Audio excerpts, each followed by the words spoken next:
X. From Global. Contact Russell now. Text 83936 or tweet at Radio X. What? Why are you not on anymore? What's going on? How many times do I have to press you, damn it? Once, twice, 1,000 times? It is on, it's in your headphones. Oh, it's on.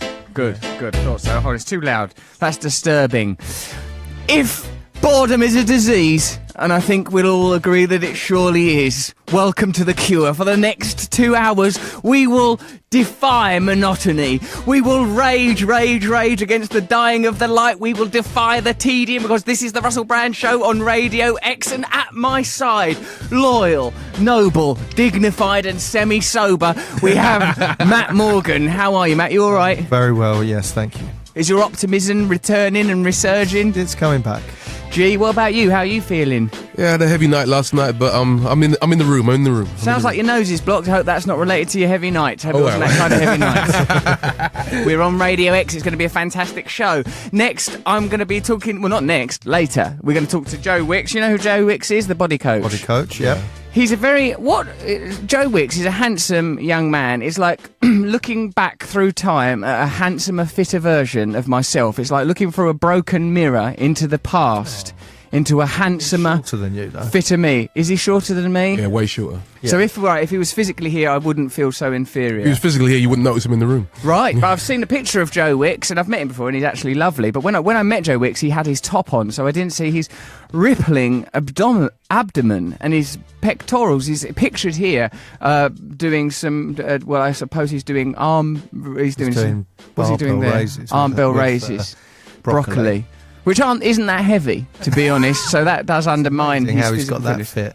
Just working out with vegetables. Just picking up veg here and there, like Arthur Fowler, toiling in his allotment till the Christmas club money went missing. And if you don't know what that means, kids, you're out of touch. And no wonder democracy's in the state it's in, if you don't know who Arthur Fowler is and you don't remember the Christmas club money. Also coming up is a lady who's curing her own ailments by being stung by bees. That's the kind of thing we'll be talking about. That's good, that's interesting. How are your bees? They're doing all right. I mean, I had a look inside. I had a little snoop. Saw what they were up to. His outfit? Yeah, I put it on, yeah. I didn't... I don't know. I felt all right in it, I suppose. Have you got any favourite bees? The Queen, I quite like. She's got a dab of neon. What about the worker bees? bees? What about the ones that are toiling away? They don't last long, mate. 54 days, maxed out, finished. Really? Scuttling about. I mean, work themselves to death? They work themselves to death. Now, the drones don't seem to have any function in the bee world, as far as I can work out. Really? Well, they're just there. They're hangers clean on. The hive. They're a pair of layabouts. No, I don't know what they're doing in there, but I'm planning to not even take their honey or anything. Just let them get on with it, unless there's a surplus or excess of honey. I think doesn't it build up and has to be taken away? Does it? It builds up over time. Neil is nodding because his dad is a beekeeper. Neil's father is a beekeeper, so he'll be able to help us if we need expert knowledge on it. And then we can talk about the morality of this lady that uses bee stings to make herself healthy and well. I've been in New York City. I don't know about you. That's where I've been. Yeah? Was it good? I had a nice time. I was like, I did a charity event at a posh hotel called I don't matter. It's a big tall hotel in the middle of New York, and it was like a banquet, a black tie banquet. I took my baby, and I went with my girlfriend also, and I had to go up and give a speech because it was like a group called the Freedom Institute, which like anything that causes dark. Yeah, it does, doesn't it? Freedom Institute. Hi, welcome to the Freedom Institute. You'll just need a couple of injections, sir, and then you'll be through to the next level, which is going to insert a chip under your skin. The Freedom Institute actually, though, intervenes and helps families with addiction issues. When I arrived, there was a man getting into the elevator called George Wimpole. He was like a sort of a gay man from 150 years ago. He was wearing sort of like a purple... he wasn't a gay man, though, but he was wearing like a purple tweedy suit. He had an orchid in his pocket. He was like, hey, what's going on? And he had like sort of big eyebrows like badgers. And he saw we had our baby and he went, you've bought your baby? I've got a baby. I'm going to get my baby. And then he got someone on the phone. Go and bring the baby. They bought their baby. It was only 3 days old. It just barely knew what was going on. It was a tiny little thing. Then I did a speech at this Family Institute thing because Bobby Roth, the person who runs the David Lynch Foundation Transcendental Meditation Division, was being awarded for helping people to meditate and stuff, and I had to present him with the award. Right. When I was up there giving my speech, I was doing it in front of a New York cityscape, and it was exactly like the scenes in Batman. There might be a banquet, and then like the Joker's crew burst in and go, okay, everyone, and all canisters of gas are let off and stuff. It's a bit like that, really. Did it go well? What did you... It was pretty good. I got a standing ovation, as a matter of fact, except from my daughter. She didn't seem to acknowledge that anything of any real value would happen. Because I was talking about drugs addiction and saying, look, even though we're at this swanky benefit, man, we've still got feelings, haven't we? We're still trying to hide our true inner essential selves. A standing ovation when they stood up and walked out. That's it. They stood right up and then they were so happy. This can't get any better. Let's go now. Marched straight out the door to just throw in a few celebratory bottles and glasses in my general direction, and off they went. We are now on Facebook Live. If you want to see the faces of the men and one woman that bring you this this broadcast, then you can do that by looking at us on Facebook Live. Now, I don't know the exact details, but you're probably a young person, are you? So you know better than I do. So that's positive stuff, isn't it? We've got, so far, you know you're going to be talking to Joe Wicks. You know you're going to be learning about a woman who stings herself with bees. And also, you're going to hear us free. If you want to tweet us, you can at Rusty Rockets, that's me, or you can use the Radio X one. If you want to text us, 83936, or you can email us. But I'm afraid I'm not willing to reveal the email address. That you're going to have to work that out for yourselves. It's nice to have some miniature objectives in life, isn't it? Yes. Matthew, why have you folded your arms?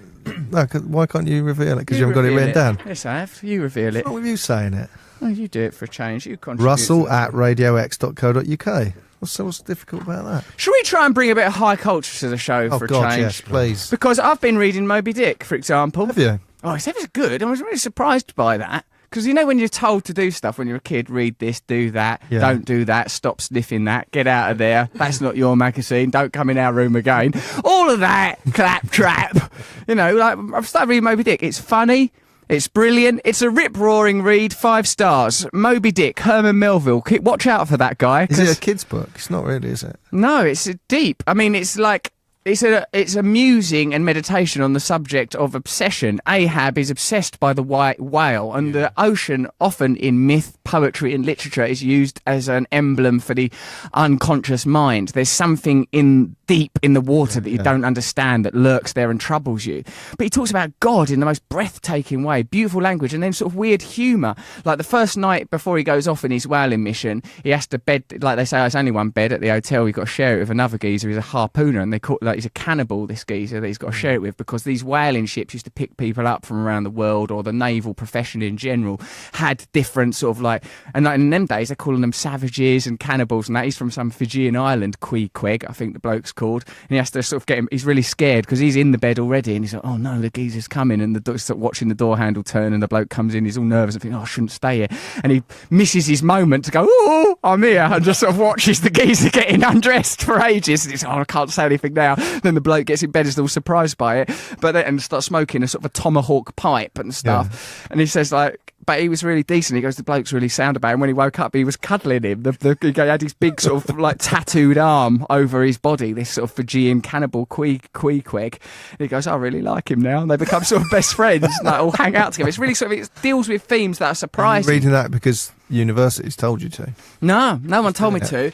I'll tell you why it is because my friend Carl told me that he was reading this book that's a compendium of modern thought that talks about like psychoanalysis and mythology, and it uses different novels to exemplify different phenomena. And so they say either Melville, Herman Melville, the writer of Moby Dick, he went to his grave thinking it was a load of old crap. He never knew that it was like would become lauded. It's like, have you ever read A Confederacy of Dunces? Yeah, what was he called, that geezer? He went to his grave. John Kennedy O'Toole, I think. Something like that. He wrote a novel, put it in the bin. It's just rubbish. Put it in the bin and then killed himself. His mum got it out of the bin and sent it to publishers. It's a massive success. Now, would he, if he'd have known that was going to happen, would he have killed himself? Is it what's important, the creation itself or the glory? It wouldn't have happened. So, what? If he hadn't have killed himself, it wouldn't. I mean, unless he sort of stuck around and his mum had just said, "Oh, let's send it off." Oh, right, his mum wouldn't have looked in the bin. Yeah, his mum's looking for clues. Yeah, I don't know. She's looking for clues. Right, he's killed himself. Let's look in the bin. Hold also, on, there's a novel in here. It's a romantic story attached to it. Maybe that helped it. He killed himself without... Yeah, that's what I was thinking. Like him killing himself. Gives it the kudos of this guy's serious. He's for real. Yeah. I'd die for this. Yeah. It's like there was a poet called Mayakovsky's a Russian poet. Yeah. And he wrote a poem, and I think he did each verse, and he played a game of Russian roulette with himself. Before finishing each verse. Go on, mate. And so when this friend of mine, he read me the poem, and I was like going, wow, but I don't know if I'd enjoy the poem as much without that backstory. No, right. I mean, that's it. Like, when she's prepared, know that someone's prepared to hold a loaded gun to their head and fire it before each verse, you think this person's writing from the edge. Yeah. And I suppose art is an interface, a conversation with the infinite, a conversation with the divine. So if you know that people are prepared to do stuff like that, well, shiver me timbers, Jim lad. it gives me a hell of a thrill. So we're gonna be bringing you all sorts of entertainment. You know we're going to be talking about the essence of the soul. You know we're going to be giving you love. But why not also incorporate a little pop group, Elbow, and one of their records? Elbow. That's made me feel more optimistic about life, to be honest. Is it you? Yeah, it's actually quite nice. I've never heard that before. Hey, what I don't deserve one, because I really done a birth. Hold on a second. Do you remember last week with that lovely no. man? I've done a little mistake in my panty Who's poop. laughing for it, me? That's you laughing, yeah. I came in for a haircut, but I don't deserve one, because my willy done a birth. That was that man, Doug Cockle, who we really loved. He voices the main character in Witcher. He made us so happy. He elevated us, didn't he? But you've been playing Assassin's Creed more than Witcher. Yeah, I'm reading Moby Dick and I'm playing Assassin's Creed Black Flag, where you get to be a pirate king. Now it all starts what to do you make mean? sense. Tragic, really. Where's the tragedy in me? After this chapter, I'll go back to my pirate ship. Oh, I see. That's what I'm be able supposed to be complete feeling. a single level. It's quite difficult to be a manager of a pirate ship, mate. I'll tell you that. A lot of the sea dogs are quite they're recalcitrant and difficult to I thought manage. Assassin's Creed, you're meant to go around a city killing people. Is there? It's Black Flag one. Black Flag. Yeah. It's gone off on a tangent. It's turned me into a sea captain, and I must say, there are real struggles. Just the nautical warfare is a challenge. So before you become a pacifist and say we should all live in peace, spare a thought for those of us that are trying to manage a pirate ship and shoot down a Spanish armada to get our hands on some metal to repair the hull. Because believe you me, it's tricky. We've got Joe Wicks coming up later, but before that, we're going to immerse ourselves so entirely in a virtual world. Like, because I suppose inspired somewhat by Doug Cockle, voice of Gerhardt, the what's his name, bloke? Come on, everyone. Subscribe to the podcast. That's helpful, because that's actually Useful, functional. that, yeah. We used him there, so you can listen to this as a podcast. You listen to my other podcast, Under the Skin. I've taken a bit of time off touring, because I went to New York to do to appear in Gotham evening functions. What else did I do? I'd done a speech at Google. You should see that. You can have a look at that online. I went and talked to the Google staff.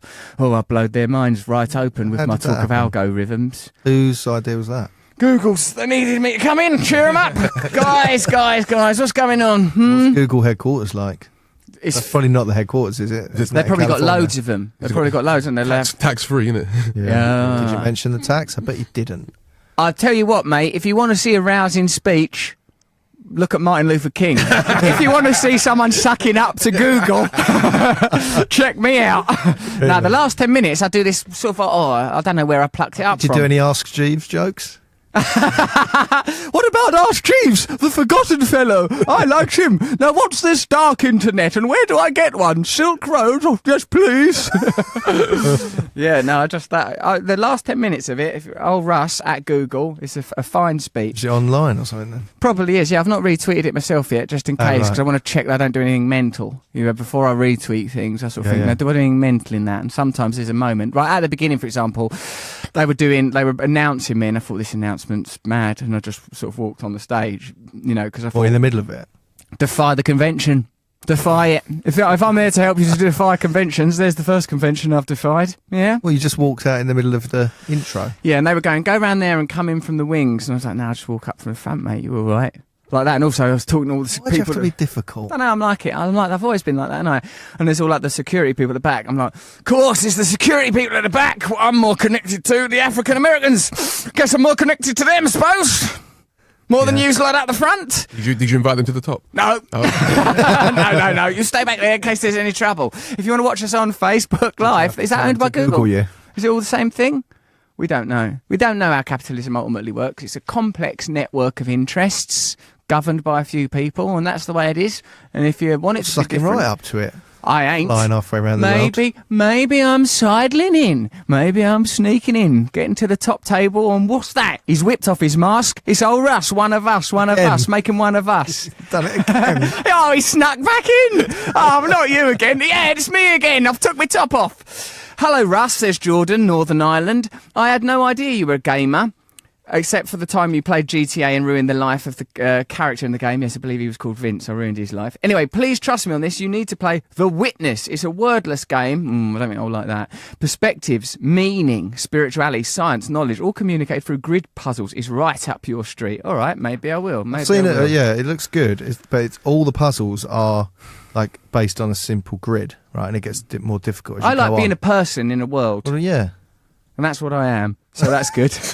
It's good, isn't it? Because no one to interact with there. You just walk I get around. lonely. Well, that's solitary and more spiritual. You, it's not very spiritual, I want to is be the it? other pirates. Making people walk the plank. I or whatever didn't. You're doing. I say, lads. Oh, you didn't. He fell off. He went for a little stroll for you know. He's up to his neck in the old briny. Great to have you guys back on the radio, says Suzanne. How did Matt get expelled and why? Why did you get expelled? What were you doing, Matt? What were you I've told touching? you this. Well, I'm sure That I've told. lady wants to know, and she's All right. got a right. Well, Clearing your throat for it. You're not in court. What happened? no, what happened? Well, I feel like I am still. No, what happened was I had drawn a willy on the front of a book, and it was Return of the Native by Thomas Hardy. Right, it came from the figure in the foreground, and then it extended into the background and it went over a few hills, and then it stood up at the end. Right, it was quite a piece. Multiple perspective. It was lovely, You should be little drawing. encouraged. I did it on the first day of sixth form, right? 2 years before it was finally noticed by my harshest critic, David Evans, who sat next to me. He saw it and couldn't stop laughing at it, right? And then the teacher said, "What are you laughing at?" And you get that feeling, don't you? It's like, "Ooh." No. Bring that to me, brought it to her. And, you know, this is a sixth form, so it's not like I was 12. I was 17 or 16 or something. Handed it over to the teacher, and she said, "Right, well, I have to show this to your head of year or whatever." Was you worried? I wasn't that worried. I thought, like, come on, guys, you know. And then when I had a meeting with him, he went, "Yeah, you got to go home. You can't. You can come back and do your exams, but you're doing them as an independent person. You're no longer part of the school." And I was like, "What?" And then Just for a willy going across that, a hill. listen, off this a is native. why conspiracy. Listen to this, right? Here it Then comes. about 3 or 4 of my friends got expelled for going outside to have a fag at lunchtime or something, which which was fine, right? And it was because it was about the league tables, so it was like they saw the kids who they thought weren't going to pass their A levels, and they expelled them, so they weren't part of the school's to results. drag down the So stats. it was a big old thing, right? Like But then- unemployment, managing unemployment figures. They're not unemployed. Well, he's starving to death on a hill. Yeah, exactly. They were massaging the figures. But then my revenge was that I got a B in English literature, and that was Well the highest done. in the class, and I wasn't Well included done. in the schools. Well done, Matt. Matt's revengeance through academic mediocrity That's what happened. continues. That's good. Was Yeah, it? Was though, that isn't it? Dartford Grammar? Because I'd like Dartford Grammar. someone to see if you can find that book. 'cause Not the I've- worst thing that happened there. No, I'm sure.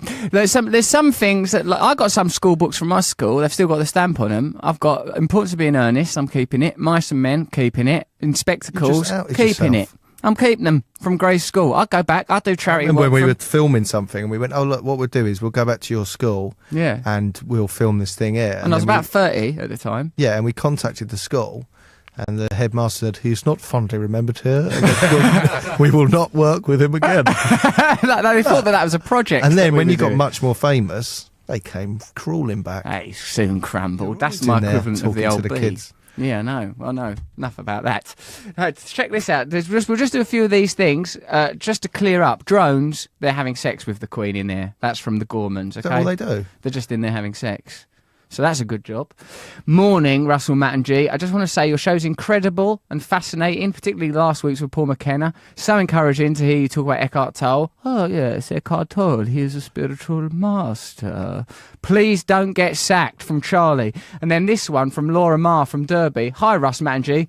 Is Paul McKenna all right? That's a reference to our guest last week, Paul McKenna. Simply asking after Derby? himself. I don't know, mate. I don't know. Derby. I don't know. I don't know. What's wrong? Derby? Derby, that's where she's from. She's not the Toured important there. bit You've of probably done a information. gig there recently. I probably have. Hello, Derby. Everybody Derby, you can have a lovely night tonight. Here comes a couple of giggle sticks right up here. All right, now, we know there's a little thing called commerce. Let's bow down before it. No one panic. It's all right. Nothing to worry about. Radio You're listening to me. Yes, Radio X. No one worry. It's all okay. Righto. Lots of people have been expelled from school, it turns out, on the Russell Brand radio show. This person, Amy Haycock, hello, she's a friend of our show. She says, once I wrote poo on a wall in chalk and the school called my mum and the police. And The police? The police. Imagine being the policeman. Exhibit A. The word poo written in chalk. Right, better to have that rather than the word chalk written in poo. If I did that and I got caught for it, I would say I was trying to write poor people who need help. Must be listened to, and something's got to be done. And I was interrupted by the system. Well, seems very reasonable, madam. All right, fair enough. I got expelled on my last day of sixth form, says Dave W., for lozzing eggs. There's a word we don't hear no more. Lozzing. We used to say We used to say lozzing in the southeastern counties. Lozz it, mate, I just lost it. So I feel Matthew's pain. Why does Russell sound so sad, says Alex Dye, when he comes out of songs and ads? Does Matt use this time to say horrible things to him? I think that's what happens. You're right there, Alex. That's what happens. He's panicking about the buttons and trying to maintain calm. So Very relaxed about the buttons. Okay. No. Would a panicky man do this? No, he wouldn't, would he? Look at us on Facebook Live and see how unpanicked I am. Right, how do I turn that off? I said stop and I'll say it again. Life, eh, guys? Been expelled from numerous institutions. Yeah, they're I bet always they were more jogging me cool on. stories than just a willy on a book. Oh, it was a willy sometimes draped down the spine of a book. A willy by a book. Is there any of them actually cool? The problem is with most of the things I'm doing is they're being, at their core, inspired by emotional trauma and weirdness and peculiarity. Although like that Italia Conti, for example, they didn't want me back. That was because of drug use. Now, as you know, drugs are cool. No, they're not, are they? That was a trick. They're dangerous. Let me tell you a story about a young man who thought drugs was cool. Zammo. Where's he now? Gone, sadly. Your references Zammo, are Arthur so Fowler. Ancient. All right, let me mention someone from these days. We thought drugs were Harry cool. Styles. Harry Styles, for example. Actually, I met Liam Payne. He's out of One Direction. I met him the other day, and he was a lovely lad. Really? Yeah, he was a nice I fella. mean, did you? He's out of One Direction, and now he's got his. He's got a baby. He's got a baby. Joe Wicks ain't answering the phone. Joe, come on, son, answer the phone. What's he doing? He's doing a press up with a carrot on his back. He's exhausted, for God's sake. Shattered. Come on, Wicksy, old son. Wicks, me from the past. I met him and he was a lovely boy. He's a man, isn't he? When I met him, I was I'm doing a book, he's doing a book at this book publishers, and they had us both talk, and when I went upstage, I went on before him. I goes, just to let you know, I'm Russell Brand, not Joe Wicks, in case you thought Joe Wicks had slept in his car for a week and been smoking crack. It's a nice little moment. You do look a bit similar. Isn't he from... He's from Essex, He's an Essex boy. He's a good lad, Joe Wicks. Yeah, I like him. He's a good lad. But he ain't coming on the show. And I've learned. Should we leave some in messages radio. on his answer phone? Shall we? Yeah, sing a song. Let's encourage him on the show, with a series of whimsical messages. We were once in this position, and didn't it go mad? Not we, you. Yeah, it was me. Yeah, you. Yeah, that's true. I Were was you there. there? Yeah, I was there, You yeah. should have done Oh, something, yeah. G. Me and Matt He- had an argument, so Matt, you can't be blamed That for was a funny that. day, Gareth, you you know. were That there. was a funny Neil, day. Jen. It was. I after. really enjoyed the day until the grief came. Yeah, I know. It was it went Let's a bit. not drag it up now. It went a bit out of control. This is from Leonard Beckett. He goes, "Yo, Russell, I'm a former pupil of Dartford Grammar too. Horrible place. Well, go back there and see if you can find Matt's Return of the Native book by Thomas Hardy. It's the one with the winky on the front. We want to study it. We want to understand it." Leonard Beckett, that's a really good name. I'm Leonard Beckett, and I invite you to look inside yourself for the answer. You won't find it in the world of consumerism, neither will you find it in pursuit of political goals. The answer, as always, my friend, is deep, deep within you. Thanks, Leonard. Thank you very much. Or how else could Leonard Beckett be? I bet he doesn't talk like that. I'm Why? sure he doesn't talk like that. He went Dartford Grammar. He might have So been did paying I. attention. That's true. But you, look at you. You are not one of their beloved alumni. No. You were tossed out in Well, disgrace. they didn't. Mick Jagger went to that school, and they didn't. For years, they didn't embrace him. I know. I mean, right? who's They better were than ashamed Jagger? of He's a him knight, for isn't drugs. Now It's there's a a Mick Jagger. Jagger Centre. he? I know. I went past it the other day. And when Yeah, it was funny, but when- I can't say it on the radio. Jagger, you double you. And he went, "Oh, Nothing's changed round here. When Jack tried It's to go funny, a back. kid went past on a bus, shouted that at him. I love that.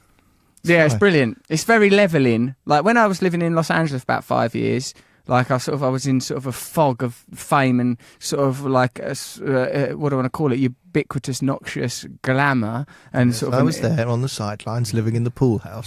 There you were, and like, but then when I come back and people go, oi, Brand, you what's it? Like they sort of, it's something about it that makes you feel all right and relaxed. It brings you back to earth, doesn't it? You think, oh, that's nice. Someone's shouting that out of a window. I've got some. It's a word you don't hear so often now. It's a shame because it's a great part of our language. We can't use it on the radio, more's the pity, but I love those swear words myself. Now, hold on, listen to this. This is good. Hi, Russ, Matt and G. I've got a few quick questions here to clear up about Russell's Hollywood era. 1, there was a rumour that Russ was in talks to play Jack Sparrow's brother. Is that true? No.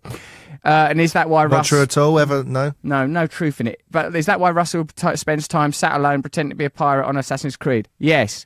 2, Matt was writing a script back in the day for a film called Bad Father, which was apparently good all the way through. What happened to that? Who said that? Good all the way through. Good all the way through. It's good all the way through this. And Yeah. a bit at the beginning. Yeah, the beginning bit's rubbish. What happened to that? It just fell apart, didn't it? Fizzled Like so out. many things over there. Just fizzled out like a little balloon. Just stood there all wrinkled and helpless. I'd love to hear Matt's thoughts on Russell's style during the 2011 Arthur period where he was clean shaven and wore very tight suits and had wet down squid ink pasta hair for too long. Well, I said what I thought about it at the time. I said when you removed your beard, it was like Darth Vader took his helmet off. I love the old beard being back. There you are, old son. I can't be without a beard now, by order of my wife. Really? She's seen you under there. And she's My jawline's not as strong. What is it like Little under there? pea-headed. Like a jellyfish, like a Portuguese I man. bet of I've war. got a little double chin here that's clearly like never going to be coming out of there. The fact is, we need Joe Wicks because we've got to be painfully thin. Now, if Joe Wicks ever picks up his phone, we've got to make ourselves emaciated shadows of our former self. We've got to be like stick men. We've got to be like men that have been burned at the stake. Do you think, like, you know when women say that female body, blah, blah, blah. Body like dysmorphia? Yeah, And all no, the no. pressure? Just when they're sort of like, you know, it's the pictures in advertising that are like unrealistic images Yeah, of women's bodies, that's right? right. Do you feel that it cuts both ways? Well, like men get that sort You of look pressure. at pictures of muscly Joe men, Wicks. do you think, I should be more like I Joe could do more Wicks. press-ups? Or I you- do wish that. And do you know I don't. who's- I guess- think, good on you, mate. Do you? You encourage him? Yeah, So what 'cause you're I saying, think- that if you was a woman, you'd go, go on, love. That's what you'd say. I just Nice go, well, bum. like, you work for that. You deserve it. Matt, you're such a little libertine, meritocratic man, aren't you? Like, you get what I you don't pay know. for, you do what you want. Yeah, but you can't go, No, "Oh, we can't just leave Joe- repressing me with Go your on. beautiful Joe body." Wicks is on the line. We He's can't just not. chat away. Well, isn't he? Prove then it. Who is it that's answering this question? Joe Wicks, do you love me? Good morning, mate. Mate, I do love you. You're a joker. You're an absolute joker. How you doing? Really good. Thanks for picking up the phone. What happened, Joe? Did you get distracted, or is someone putting us through to you? Do you look after your own phone? No, I'm on the. I'm a keen. I've been up since like 9 a.m. waiting for the phone to ring, but my mate has a text saying, "Why aren't you answering the phone? Get off the toilet. He's ringing you." But you're a producer. Cut me off, I think. But, Oh dear. We'll fire someone for that, Joe. That's an indignity. We'll roll. Joe, she's very friendly. you've become a powerful, handsome phenomenon through health and fitness. I'm looking at a picture of your abs now, and whilst I identify as a heterosexual, the feelings I'm feeling now are homosexual. How is it that you have mastered the social media realm and that you're able to create such, what do I want to call it, intrigue, interest and change? Tell us your secrets, Joe Wicks, please. Well, I just like you to know that when I actually met you, I thought you were strikingly good looking as well. I'm very tall and lean as well, which I was quite Get a impressed room, with. guys. Okay. But yeah, and a lot of people say, "Oh, you are Russell Brand's love child." So they call me a Child. mix between you and Russell Brand and Jamie Oliver. Apparently, I'm your son. Jamie and So I did that's have that. sex once, but What unfortunately... came out wasn't as handsome We as you. couldn't raise it. We could not raise the brute. We just left it in a car park, to be honest, and it would never have been as handsome as you. No way. Yeah, I suppose you are. You've got the Jamie Oliver because you've got the food aspect, and you've got the me because you've got cheeky charisma. But also, you're knocking out books by the million, aren't you? It's been, well, yeah, you obviously know Carol from Macmillan. It's been a crazy couple of years. We've sold like over 2.2 million books in 13 months. Bloody hell, mate. That's unbelievable. Yeah, it's pretty mental, isn't it? So But you're that's from a just normal Instagram, just having fun on Instagram. Have fun on Instagram. Be truthful and be authentic. Is that what you're saying? And it helps if you've got, like, nice abs to take photos of. Yeah, just had a little. I never planned on releasing the book, so it was just having fun, sharing the recipes, and obviously I got the book deal, and it just went gangbusters, as they say. Hey, since you've have you found that fame and money and power has corrupted your essential nature, or do you feel like you're still yourself? I truly believe. I truly My believe mates are that I laughing. haven't changed a bit. No, it's a good question because a lot of people ask me that, and when I'm out, like I don't feel fame. Like I don't know, I just because I'm in a social media bubble. It's only when I went out last night with a few friends and drinks, but I don't feel any kind of level of fame. Like money is just another thing that gives you freedom to do the things you love, but I don't really feel like I've changed. And I think if you met me 2 years ago, I'd have been exactly the same as I am now. So people... How about you? Has it changed you? Yeah, definitely. I turned into an egomaniac and tried to have sex with anything that weren't nailed down, and some things that were nailed down. I'm never going back to that museum. This is for natural history. Well, what I did was natural, not to a dead dinosaur. It did change me. It did change me a bit, Joe. Yeah, it changed me. But I think I had a sort of a psychological landscape that was ripe for corrupting. Addict, needy kind of person. So when the old fame glut came sequining in like a syrupy, glittery river, I drank the lot. Like you got caught up in the LA scene. What was it like? Was it LA that did that to you, do you think? Mate, I could cause trouble in Grays. Give me 50 quid. I'll cause a furore in pizzazz, for heaven's sake. So no, it wasn't. I can't blame the environment. I think it was particular psychological conditions and fame as an inflated thing. It's life plus, isn't it? I mean, it's meaningless and it's not real. But for me, I had to experience its meaninglessness and not realness. It sounds like you've managed to stay quite grounded. There's not things anything right because you're ambitious, aren't you, though, Joe? Yeah, I am very ambitious. I think the more like you've obviously met Bev now. She obviously mentored Bev, yeah, me, she's your manager. Set goals, and I think the more you start to succeed and achieve things, the more you set yourself goals. But I never imagined I'd even like have a house. I come from a council estate. Like my mum and dad have never even had a mortgage. So for me, for success, I just think there's nothing worse than seeing someone become successful and just become an arrogant, prat. So I think my friends and family around me would tell me straight away if they thought that of me. But all right, don't watch the Big Brother Big Mouth series then, because you could see that happening in real time if you watch series 2. That's amazing, that mate. That's an amazing story because the fact is you do sound connected and real. Now, Joe, we wanted to utilise some of your primary skills as a man who gets people to have better bodies. Our friend G on the show, the poet laureate of the show, he's got a horrible Fredo, the chocolate frog addiction. Yeah. It's destroying families. It's destroying him. Joe, can you talk him through what to do about sugar? Oh, is he addicted to the Freddos, the chocolate bar Freddos? Tell him, chocolate bar Freddos. I buy them by the box. You see in the paper yesterday about the hot chocolate. They branded it with Freddo and they charge more, but it's they just try. Every time that I try to get out the game, they just drag me back in. Hot chocolate Freddos now, G. You got no chance. Got no chance. What's he going to do? How many Freddos a day are you on then? Technically 2, realistically 20.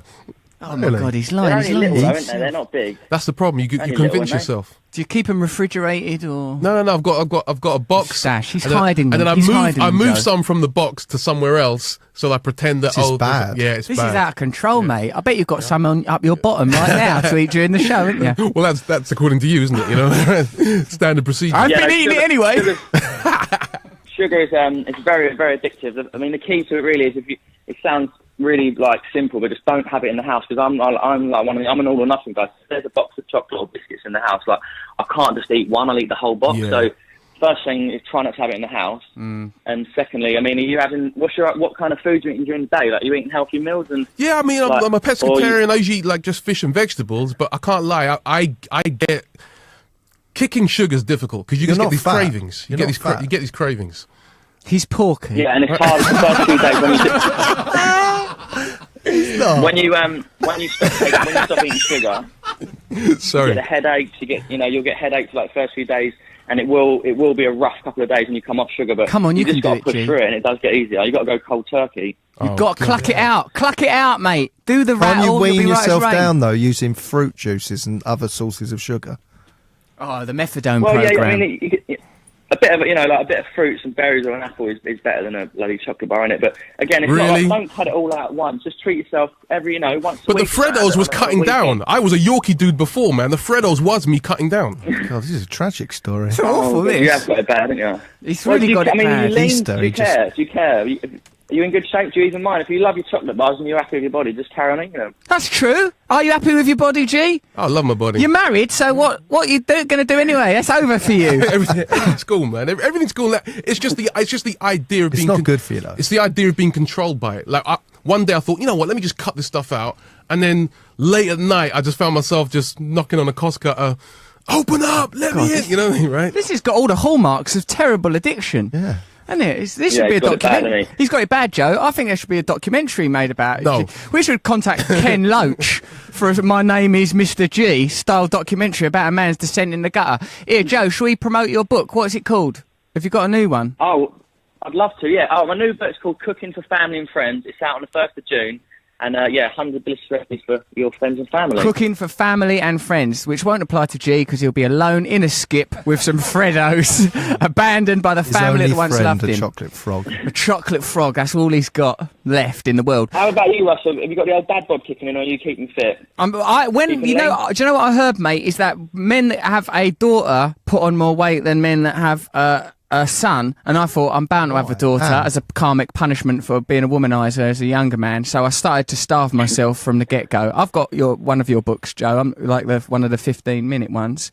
I've got it in there. I mean, I'm not very good at cooking, but just sometimes I look at the pictures of you, and that lifts me at an upper level. And I think I've kept my weight down. I've always had issues with food, bulimia, all of that. When I was younger, before I discovered drug addiction, not that was a real breakthrough. I used to do the old. Pure, folks. Hang on a second, it's drugs. Is the answer.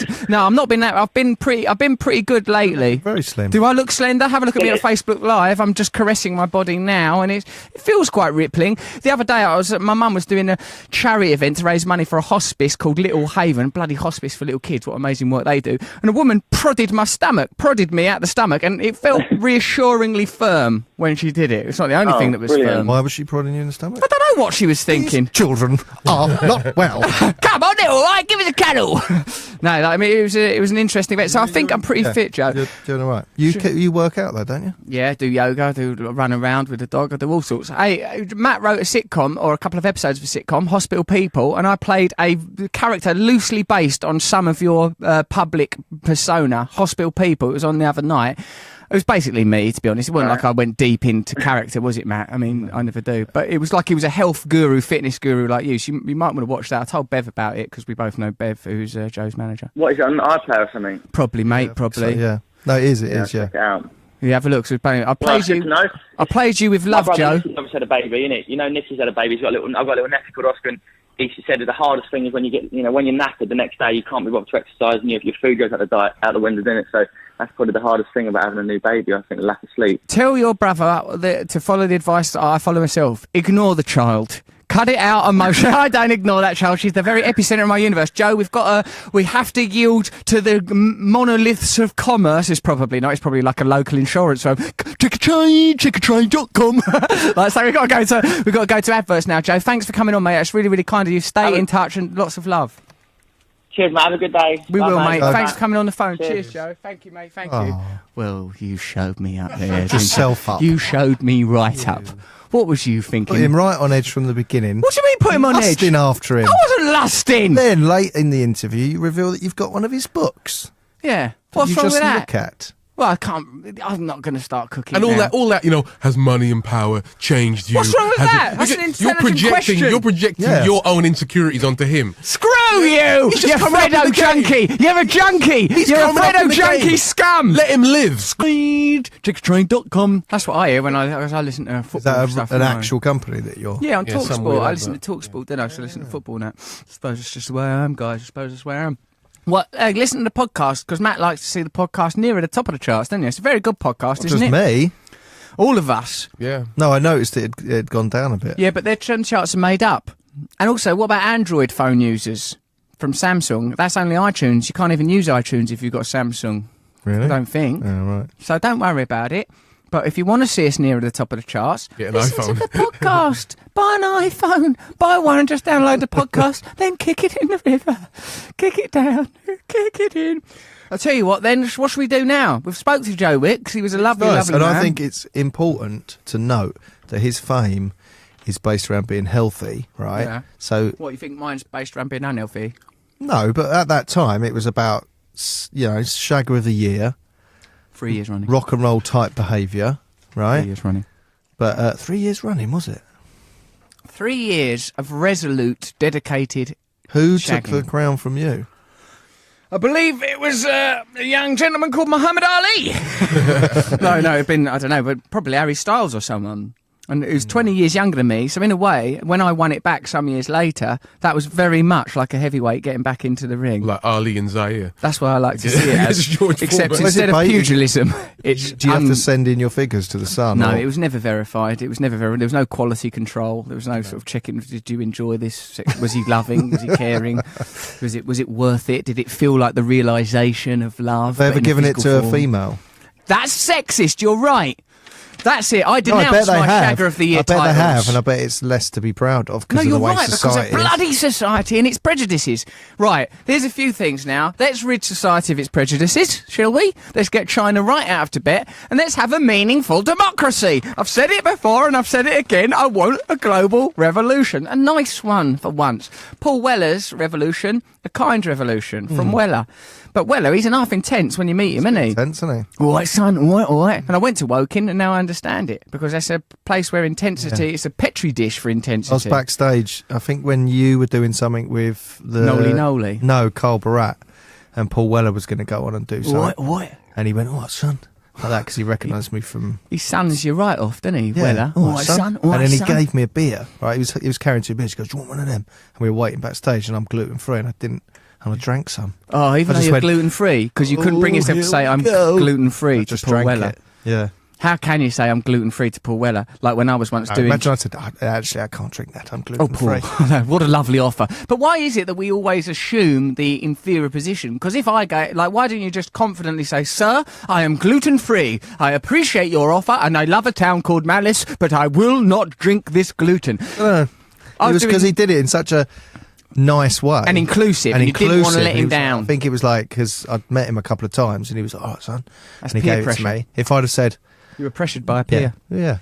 I drank one mouthful and then just held it. Oh, that's all right. That's just in the Compromise. corner of Matt's shot. He's not. Matt's out of that. I'm just moving a screen on Facebook. What, to get Live. me out of shots? No, to get. I'm framing you beautifully now. You look like you're in front of a monitor. If you look at Facebook Live, you'll see Matt sat behind a black square, and I need to look at that black square because it says things. What was Matt's thing about writing rude things? We all remember his FOAD debacle, says Regan Ward. What's your FOAD debacle? My form teacher and maths teacher, I didn't like him and he was horrible to me, right? So in his Christmas card, I wrote FOAD, right? What does that mean? F off and die. Oh, Matt, that's not very nice. Well, he was horrible to me, right? But I never thought he'd... Well, know he the didn't, code. actually. He went, "What's that mean then?" He on the understands day. algebra. Right, so Work this it is out. just before we break up for Christmas. He went, "What's FOAD mean?" And I went, "Forget old," and I couldn't get any further. Right? Advances, dear. Forget old adversaries, dear man.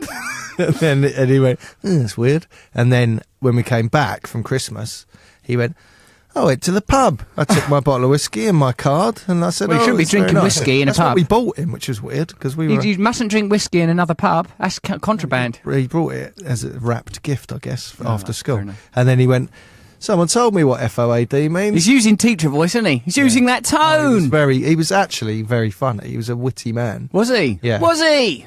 He used like Humour to sort of belittle the Blackadder-ish, children. He was funny. But when you're on the receiving end, it was horrible. with some heavy shopping. Yes, he was like that. And then, someone had told him what it meant.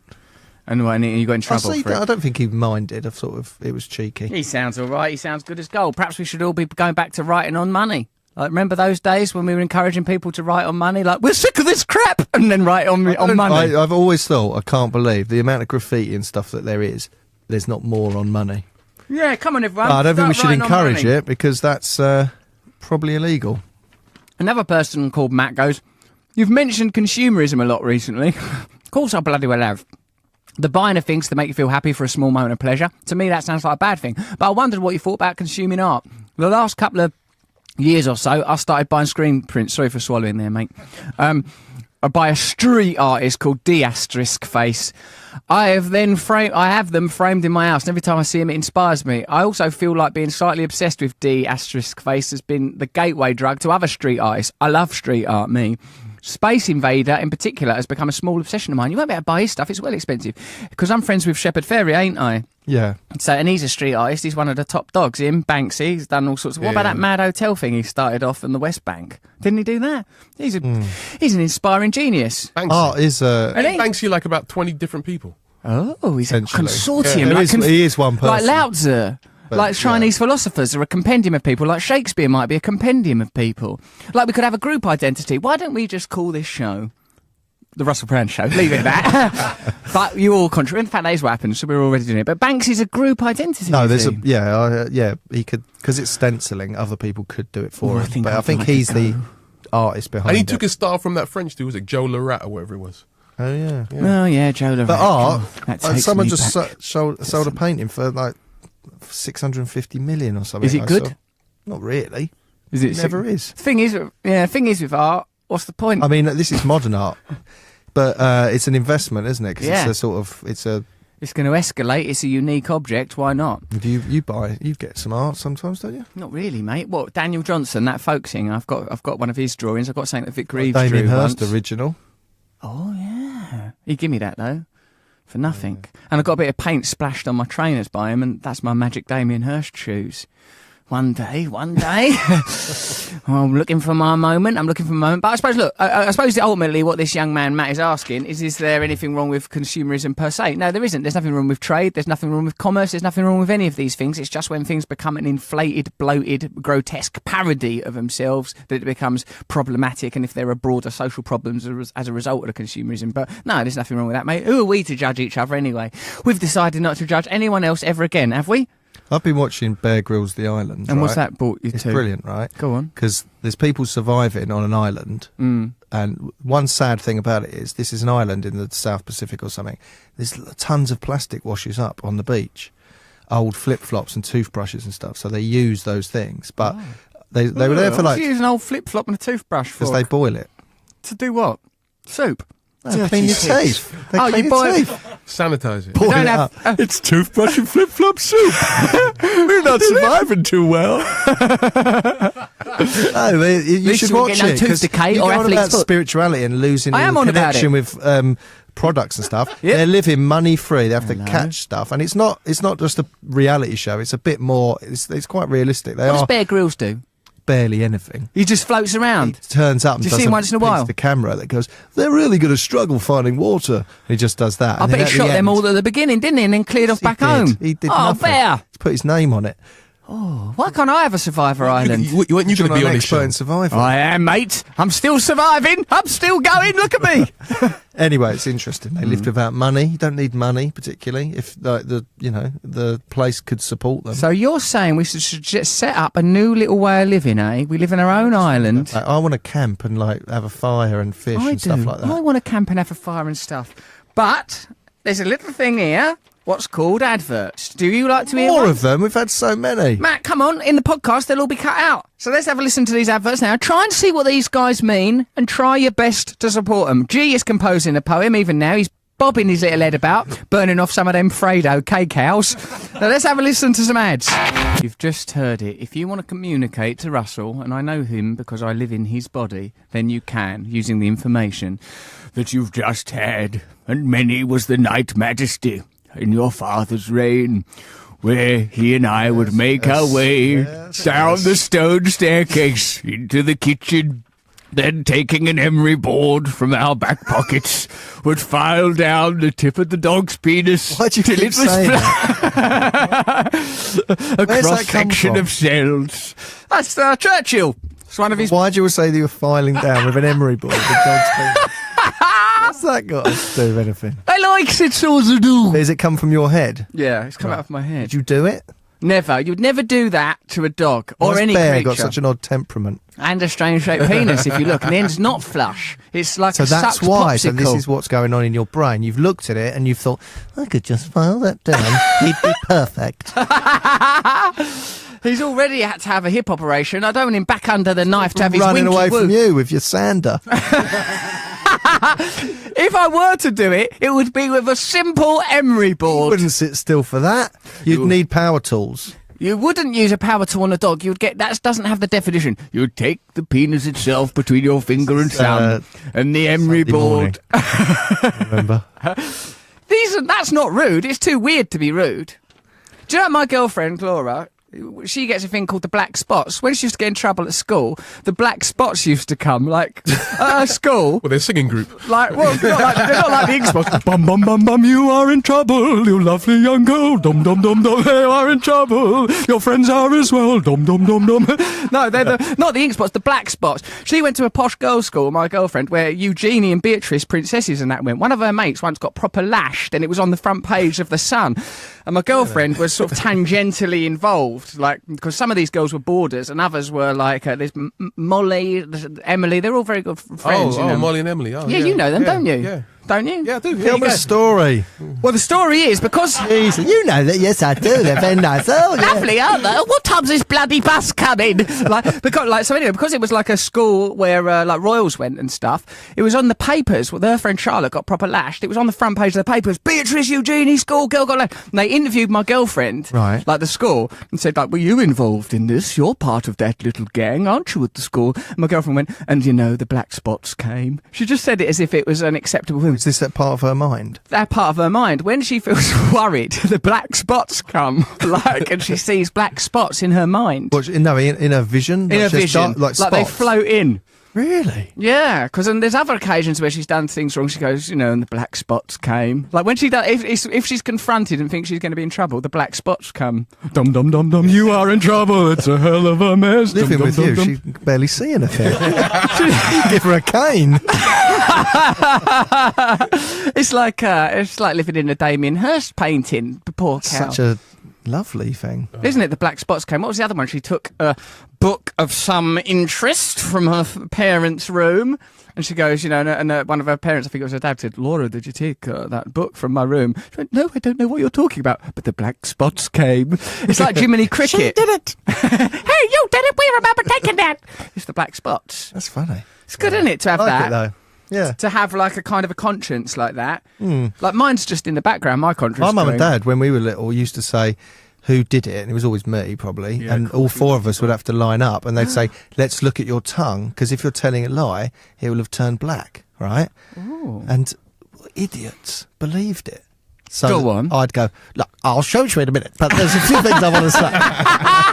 So obvious that I was to blame. Did you Like try a and little look- MP. You try Look, and guys, look at can your we tongue? just move on from this whole thing? I mean, this is just silly. It's I'm looking at prepared each to- other's tongues. What are we? What kind of society is this where we, innocent family members of the Morgan clan, look at one another's black tongues? Possibly black. Who I didn't knows? say black. Why you say black? It could be any colour of the rainbow. Let's And see who's your to tongue. judge? You stick your tongue out and they go, "Oh, right." And What, you you'd go, be- "I didn't know. And then you break. I broke. break because Sung of the like a black- canary. That's like good cop, bad cop, isn't it? It's like a psychological way of wheedling out the truth. That they tell you that you've got a little black tongue, giving it up like a little tortoise boy. Yours must have been like a withered pirate's flag hanging over your chin. Dirty thing full of guilt.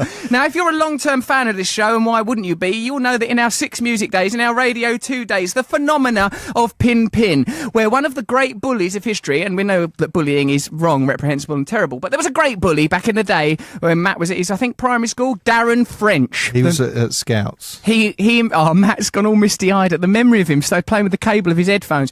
Darren French invented the phenomena of pin-pin. He was on the back of a boy's BMX and he pin-pinned Matt as he went by, as if he was Went being past driven by a and said, charioteer. Pin, pin, and then jabbed me with a pin. Pin, and then stabbed Matt with a pin. Now, this became a radio phenomena. Think of Beatlemania. Now double it. That was the pin phenomenon. Now, Matt has just brought this in. Long-term fans of the show, this is going to blow your minds because Darren French did another kind of bullying and Matt has just remembered it. I only just remembered this the other day when I was taking my son swimming. But I went to scout camp and I never had the right trainers and stuff. I never had the right swimming trunks, right? What trainers did you have? High tech. right? Wow, What trunks it's did going you way have? back. Yeah, I know. That's Way back. like and swimming trunks, right? My mum had packed the swimming trunks that I must have had 2 years before, and they were Speedos. Briefs. Anyway, so they were too small and they were Speedos, and everyone then, the cool thing was to wear sort of Bermuda board shorts. Bermuda shorts type trunks, Board right? shorts. I came out. This is nowhere near as creative as Pin Pin. I just remembered. I Pin thought is a people might like masterstroke. to know. That's his Citizen Kane. I came out of the tent, right, and they were all ready to go swimming. What were you going to swim in We if were you were in a at tent? a lake. We were at a campsite called. When did you grow up? In the 50s in America? What is this, happy days? It was real, honestly. It was beautiful. It was like a lake, and it was called the Jamboree. It was like different scout troops would go there, right? Come together. Anyway, I came out of the tent into like a wall of scouts. And you're wearing these little trunkies. Tiniest little Speedos. Darling. And Darren French just said, "Skin daddy." Everyone cracked up laughing. Skin daddy. Just said that out of the top of his head. Just went, "Skin daddy." He's got like a sort of an ease with language and bullying. He's like a bullying master. Even when you were being bullied by him, you had to think, "Well, I've got to admit, that's pretty good." Well done, Frenchie. So he Daddy. top And level bullying. I remembered that, and it sort of went, "Ooh." You felt the pang even then that Yeah. you could still be haunted by it. Oh, isn't that And I worrying? still wore my Speedos and took my son swimming. Well, you went swimming in Speedos this time? I've got the brand of my trunks is Speedo, but they're the Other swimming fashionable trunks ones. are available. Me, for No, they're example. not. No, I they're just not. swim in pants. I swim in normal pants. You always used to. I remember when we went to Ibiza, and you would not change your swimming trunks. What's wrong They with were you? obscene. What's wrong with them? What are they, little Y fronts? Little tiny. No, they were red and white. They were weird. They were like They were my pants, were they? They were Or like were they ladies' trunks? bikini bottoms. I think they actually were because there was no pouch. There was no built-in area, so everything was just hanging How out. dare you? That was on Ibiza. We had a lovely time on that holiday. We stayed Well, at apart from Rancho when you- Relaxo. What's yeah, and wrong then with you? and then he'd go, "Should we get some food?" Not put a towel around him, not put a t-shirt on, just go and sit in the cafe In thing. my- Yeah, but I was a in drug his addict, tiny mate. To little be fair. pants. Yeah, but I remember I had a drug problem, so let's let old Russ off. then. Yes, I was. I only had at to go and night. get heroin. Yeah, but Don't in you the remember in daytime. Ibiza? It was very tricky. I mean, with the quality was I awful. remember Keith Richards wearing tiny little pants. Well, you didn't have that kind of intimacy. You couldn't be trusted. Now, someone's holding up Blur, Charmless Man. And I think Charmless Man clearly refers to me. The Blur is the sort of the opaque mysteries of yesteryear. Do we have to play it? What happens if we don't play it? Who's the real loser? I mean, we're talking to a lady later who's addicted to bee stings. What could be better than that? A woman who can't help but She's sting herself addicted with to it. bees. Let me read the file. We can play Charmless Man if you want. You read that Oh, we file, play the Matt. Stooges. No, We're we listening can't. To the Stooges. How dare you? How dare you? Who argue- decides the music on this show? Jesus! It's possible to do two things at once. No one needs to Just panic. move the song down Yeah. The mics on. and then put all the mics right up. What's wrong with that? A little bit of They a... can't use that on the podcast. Oh. Ah, This is see? my opportunity to really get my true feelings out. Okay, so go on then, Matthew. Go on. What? Well, you want a better Britain? What you gonna do about it? Sit up straight. G's been going around this country helping people all week. That's all he does. He goes out encouraging young people to vote, being in shows with the elderly. You can never He's a be good too man, isn't he? old or young for G to help you. You can't be too much in prison for G to help you. You can't be too much on drugs for G to help you. Whoever you are, G will help you. But what does he do after a long day helping people? He goes home, sits in the corner and scoffs Freddo frogs. Injects them. Intravenous Freddo frog user. I don't know. And then what makes us all want to be a bit better, doesn't it? Makes you look at yourself in the mirror and say, yes.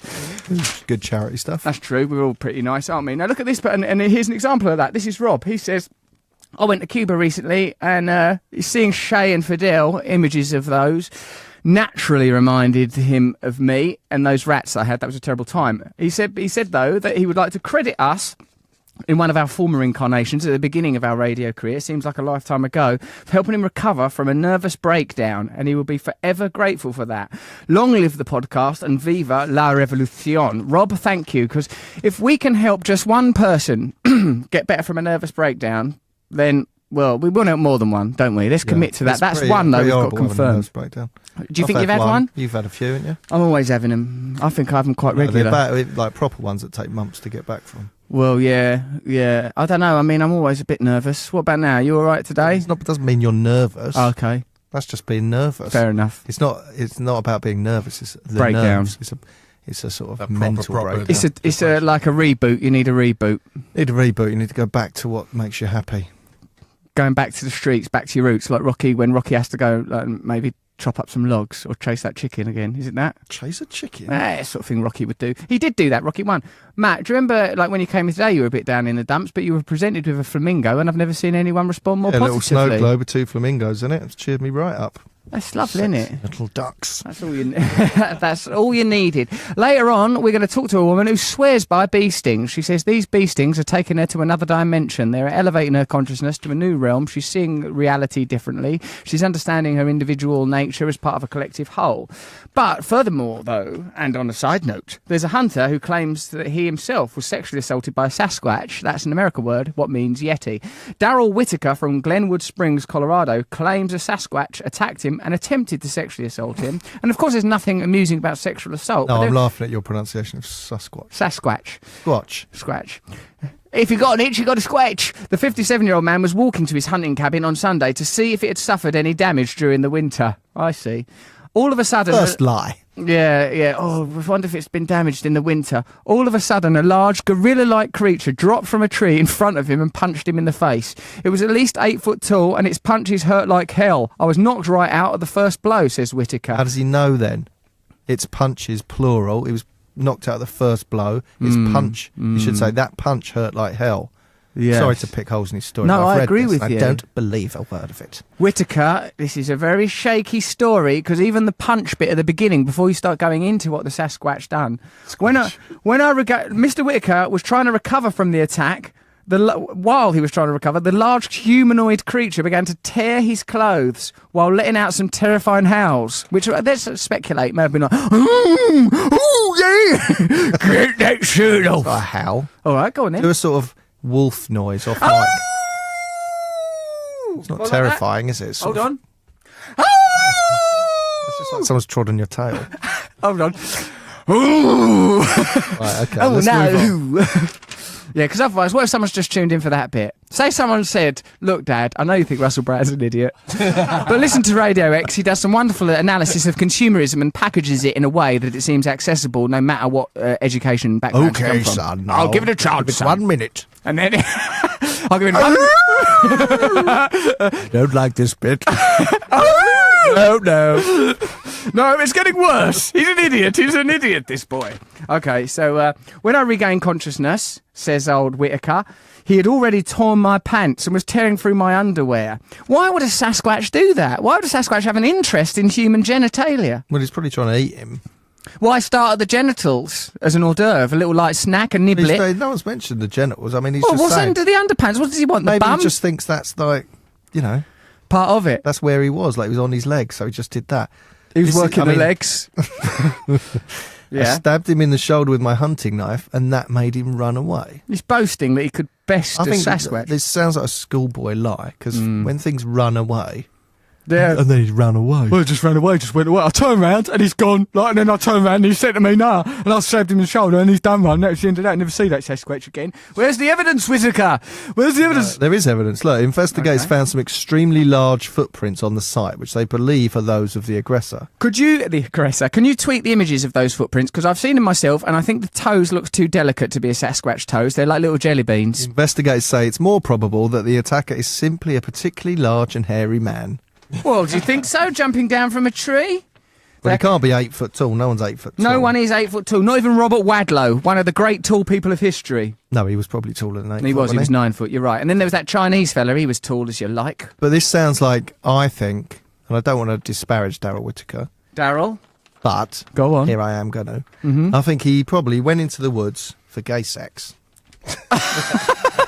No, He but went- like, what kind of woods are they? what? He went into- do you think cottaging. Cottaging. Cottaging. That's okay, not part offensive. of gay culture. Okay. I A think certain perhaps aspect. A he certain cottaging aspect. and got into a fight, Right. then made up a lie. Right, like when someone maybe goes on a common. Oh, I was just on a common and so it went off key. An owl man swooped down, Oh, pecked this off owl my man, pants. He took my wallet. He picked my pants down. He cuddled me into next Christmas. How, man? But it's probably something like that. And there's nothing wrong with cottaging. No, I don't I'm not suppose judging there him, is. I'm just Who are we saying. to judge? We don't judge nobody. You can have it off with a Sasquatch or an Owlman. We don't mind what you do, as long as you stay with us on this crusade we have to bring boredom to its knees, to bring the glory of the Lord to illuminate in light every single Sunday, no matter what you are or what you believe in. To bring the glory of the Lord to illuminate in light. It's not in my contract. Yes, it is. I don't even have. Well, if you had one, mate, I'll tell you what would be written on it. The glory of the Lord and illuminating light and stuff like that. But there's more to life than simple enlightenment and the interconnectivity of all human consciousness. There's another little guy called Stan Advert, and he wants to tell you this. He'll say, do ignore workplace pensions. You're not meant to comment on the adverts, are you? You're meant to sort of ignore it like it's a secret person in the room, like a secret little ghost. No, because you don't want to mess with adverts, otherwise we'd all be fired. Because that's what's funding. What if you boost them up? What if you go, I just want to say that was real. Yeah, what they said, and you should all get involved. Fair enough. Then people would pay more to be advertising on our show. You're probably right, and then surely that would trickle down to us, trickle down economics, isn't it? I hope so, wouldn't you? It depends if that trickle down economics works. We'll find out sooner or later. Capitalism will show its true colours. But before we get too entrenched in those kind of ideas, let's have a look at some of these tweets. My hubby has decided to become a tattoo artist, says Rachel Gills. He's now got a new training name, #SkinDaddy. That's all on account of Darren French, one of the world's great bullies, although bullying is, of course, bad. Now, why don't we start excavating Matt's past? If you could just get yourself into Dartford Grammar, sneak in, act natural, very natural, put on a school uniform, regardless of your gender or age, and go, I just left my copy of Thomas Hardy's... What's it called? Well, Pop Goes the Native. 30 years ago. I left my copy of Pop Goes the Native. It was about 25 years. 25 years ago, I left my copy of Up Go the Native round here somewhere, sir. Do you know where it is? Return to the Native. That book's probably fallen apart into dust by No, now. mate, because I've got ones from when I was in the fourth year, which you don't even call the fourth year no more, and it's still right as rain. Reports of being 10, earnest. Is it? Year 10? I don't know. Yeah, and it's got all things in there on my graffiti with me in my little child handwriting going, one day I'll be a star. Things like that are in there. Really? Honestly, I was such a little narcissist even then. When I grow up to be a bully, oh dear. When I grow up and be a bully after my A-levels, I hope one day to be as good as Darren French, says Poggy. Look, guys, don't talk about bullying like that. Amy Haycock, who's providing a lot of content, thank you, Amy, says, as a child I got in trouble, so I wrote I hate Dad on a piece of paper, and he made me eat it as a punishment. What a meta family. You wrote I hate Dad on a bit of paper. She internalised it. Then it made her 10 times more hateful. You're eating pure hatred. I mean, if that bloke called Fukuyama, or whatever he's called, that bloke who says if you shout swear words at the water, or even his own name, it makes the water take on all sorts of negative vibes when you crystallise it. You can see that in Hocus Pocus documentary, What the Bleep Do We Know? Some bits of which I like. Hang on, you swear at water and it changes its... It makes it go on a downer. If you swear at water and crystallise it, it goes on a massive downer. Whereas if you go, water, you're doing a great job, mate. You're 80% of my body, you're 80% of the planet's surface, and I'm right behind you. The water goes ding! And freezes in a lovely pattern. Oh, the water's a bit fragile, isn't it? Water's very, very fragile. Praise. I didn't know that. I gotta praise you like I should. Because otherwise the water's so fragile. If you start upsetting it... I had a whole bath and no one's thanked me. So you did a tittle in that bath and I could have done without that, I tell you. Oh, no one cares about my feelings. But if you think what we're saying now doesn't relate to you and your life and your quest as you go through mortality, knowing that at the end of it there's potentially an abyss or perhaps there's a state of interconnectivity, what will make you feel happier than Margaret Waters, a lady that's addicted to being stung by bees? Margaret, are you there, dear? Hello. Margaret, what's going on? Yes. Are you okay? Fine, I'm fine. Where are you? Good to you across the pond. You're across the pond in the US of America. Yes, I'm across the pond in Kentucky, to be exact. Margaret, you're talking quite quietly there in Kentucky. Do you mind speaking substantially louder? Because you've got a complex idea that we're keen to understand, because you use bee stings to make yourself feel better. Oh, wait, hold on a minute. It's to help you with arthritic pain. Yes, it's called apitherapy, and I use more than just the stings. Sometimes I use honey. Sometimes I eat the larvae. Sometimes I put the drops in my eyes. It all depends on what mode I need to be cured of. Margaret, do you think these... Because you must... I suppose every time someone talks to you, it's from the perspective of that seems like a radical, unusual and potentially mad thing to do, use bee stings as a treatment. Is there any scientific, practical evidence that using bee stings and larvae and the ephemera of bees in this manner is a success, or is this just personal anecdotal experience? Oh, heavens, no, it's not anecdotal. It's been proven. We had bees before we had acupuncture needles. That's true, but we also had pebbles and dinosaurs, and we can't just utilise everything on the basis of its age. But you think that bees definitely make you feel better about your arthritis. Hold on a minute, what was the first time? How did you discover this? How did you discover that bee stings make your arthritis better, Margaret? Let's see.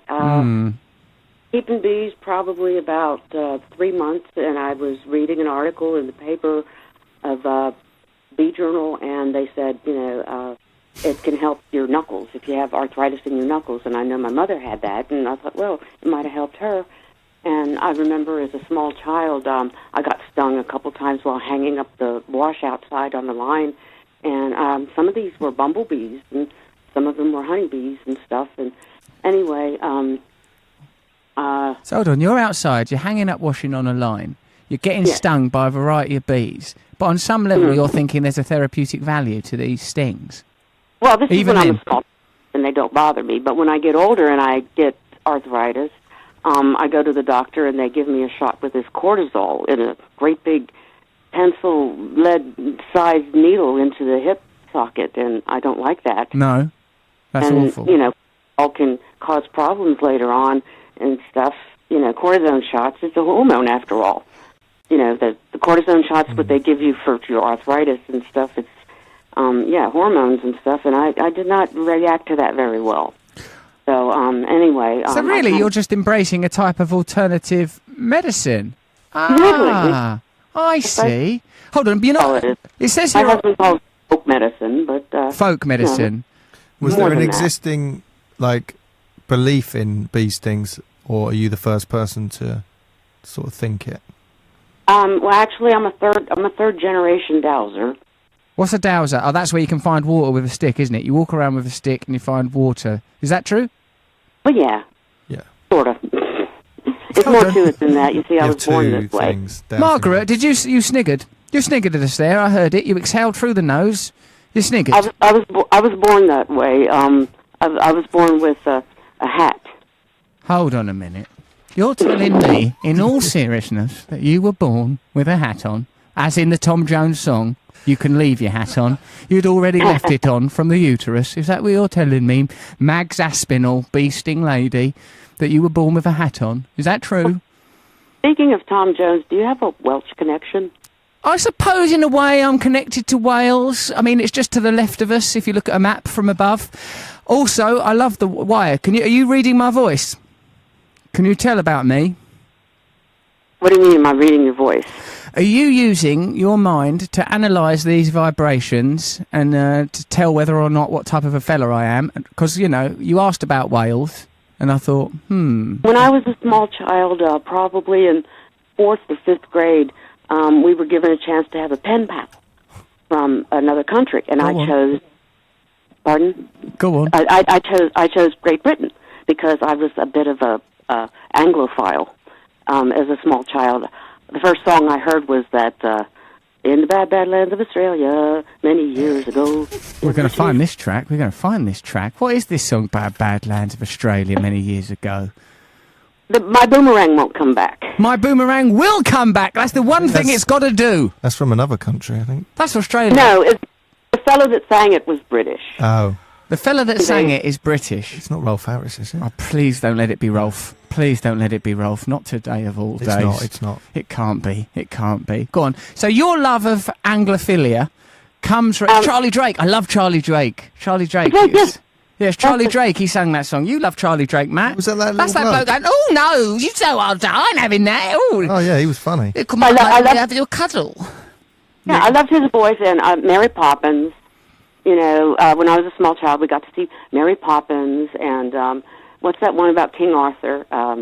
Holy Grail? Holy Grail?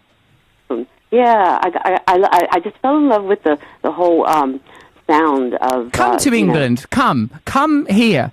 Come here to England. Get over here, get on a plane, get the passport, I've been there. Sit quietly in your seat, don't cause any trouble, don't sting yourself with bees while on the plane, because that will cause problems, Margaret. And it's they always put me in the William Shatner seat whenever I get on a plane. Don't you dare get in that Shatner bunnet. You dare. That's not the right punnet for you. Do you really get in the William Shatner seat? They put me in the William Shatner seat every time I get on an airplane. Now, what do you mean by that? That's the captain's seat, I suppose, because he was the William Shatner seat, the one over top of the airplane wing. The one over top of the wing where you see things when you look outside. Twilight Zone when he's looking out. on the wing. I must say, Margaret, you've got a very tangential mind, and I'm speaking from my own mind, which is in itself a broken and fragmented prism of lunacy. Well, I'm just amazed at how many things we've got in common, because you played a bootblack once upon a time, didn't you? A bootblack? Like a person at shoe shine in the old days. Get your boots blacked, get your boots blacked. I'll polish your shoes till they shine like mirrors. Get your boots blacked, get your boots blacked. I'll shine them up all nice. Get your boots blacked. God. Look, does anyone mind if I just lay on the floor until this is finished? No way. You stay upright. Rhythm when you get the blues. That's it. Go on, Max. Let it go. Let it loose. Margaret. I like you. I like you a lot. You're next level. Let's face it. You're a person that lives outside of the boundaries of convention. And why shouldn't you? Why should we be bound by normalcy? Why not be free? Why not sting yourself with bees? My only qualm, Margaret, with your bee stinging technology is that it kills the bee. That's the only thing that worries me. Does it worry you? Not every time. Yes, it does. You're sending them on a kamikaze mission, Mags. No, she's saying it does not kill them every time. Oh, okay, go on. How can you survive? They have developed a way to electrically stimulate them to release the venom on a plate of glass, and it collects it, and it doesn't kill them. Margaret, you have proven me wrong in so many ways. I think I'm going to go back to square one. I'm going to start my personality all over again, because I think the one that I've had up to now has been an absolute sham. You've been a lovely guest on this show. You've taught us about bees. You've taught us about bootblacks. You've taught us about Tom Jones and the Welsh. You've taught us that to be human is more complex than we might ever have imagined, and I admire you. And were you really a naval officer? I was not an officer. I was enlisted. Okay, Mags. Now listen, Amy Haycock, friend of the show, is saying, is this an interactive performance art piece? And in a way, it is. Margaret, go on. The world stage. I loved you when you played the Joker when you got washed ashore on the Tempest. That's right. No, I did do that. I was the Joker. Yeah, I was in the Tempest. I was so Margaret, you see, she does right. There you go. That's proof. Margaret, thank you very much. I've enjoyed talking to you. I think you're a lovely woman. I'm going to give you my own personal phone number and email details so that we can continue this conversation on my own time until eventually something flowers that's a little bit like love, a little bit like it, and perhaps we'll start a new life together. I have a lotus you'd like to lick. Okay, right. We're going to wrap this up now. Margaret, thank you for coming on the show. I love you very much. There she goes. That was Margaret. Yes. That's exactly what we needed on this radio show. And finally, a real guest. Finally, someone that I can connect to properly. I said, you pair of bozos. What was the last thing she said? I think she said, I've got a lotus you can lick. I think that's what she said. I think that's probably just literal. I think so. I don't think she said something rude. But well, I think it was for the best because I didn't know where we were going. I mean, I wasn't learning a lot about bees. I like Margaret very much, much, but she was tangential. Let's call it that. She was outside of the box. She's a 57-year-old ex-naval officer. She's been on a show called My Strange Addiction, and I felt we had to be careful because I didn't want to seem like in case there were any kind of complications that I was insensitive, but. I thought, well, let's just chat and see what happens. She gets stung on the tip of her nose by bees. She's done it 50,000 times. She says that bee stinging makes sex great. Why didn't I read this before?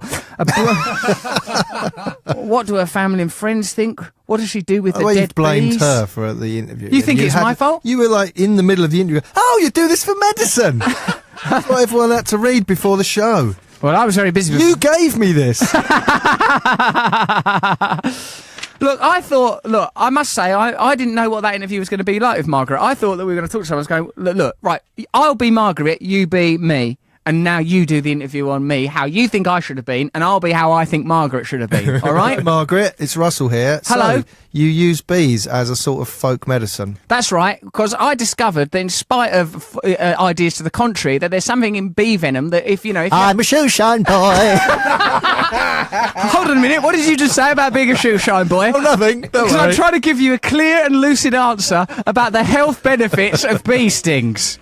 So don't... I think there's probably something in it because... Who are you, me now? Are you still me? Me again. No, don't be Thank you God. yet. Don't be you yet. You want to go on with I'm this? enjoying You it. just had a real expert on the line and you blew it. I didn't Now you're blow trying it. to recreate it with me as you. And I'm her. And now finally we've got a chance of making a better Britain.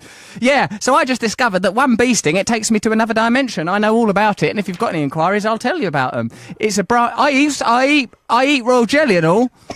Delicious stuff. Do you, darling? Okay. Yeah, so it's bee stings for me. If that's what you want, bee stings. Why don't you try it yourself, Russell? What? You're Russell. Oh, yes, I'm you. Why have you abandoned the whole concept? I work so hard for this family, and all you do is snicker and dance and laugh. Now, open your mind real wide, because there's something coming into it. What's a little bit naughty? Now that is not an advert, that is a pop record. So you might want to consider a delicious sip of a cola drink. Cola. Or fags, now in plain boxes. A delicious fag. Wait, how old are you? I'm only 9. You can't have a fag. Try some proper adverts and see if you can spot the bloody old... Talking to a lady about bee stings or bringing you new information about the true nature of consciousness. There's something for everyone on the Russell Brand Show here on Radio X. And as we approach the last 15 minutes, it's with a heavy heart, but still knowing that there's a podcast to come with additional content.